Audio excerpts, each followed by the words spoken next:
All right, let's get into it. Maax Caffeine Energy Gum, Coolmint, 125 milligrams per piece. So a cup of coffee is about 100 milligrams per piece. So this is more caffeine than a cup of coffee. This is like not playing around. High energy caffeine in gum form. I really like it. So I took it, I chewed it, and here it is. The caffeine hits fast, which I love, and I didn't have to drink an energy drink or a 16-ounce coffee.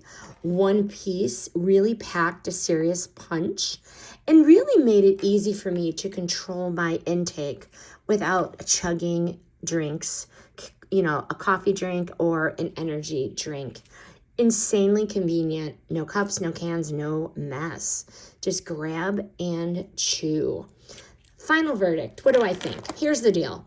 This is for people who want results, not a cute little pick-me-up.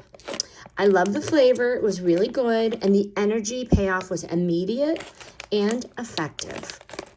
You get a whole bag here, okay?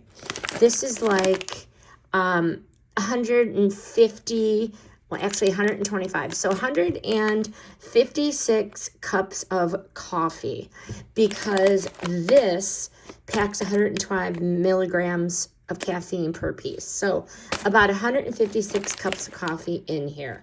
Perfect for if you need to focus on workouts, long drives, late nights. Highly recommend this Maax Caffeine Gum. This product was provided as part of a partnership.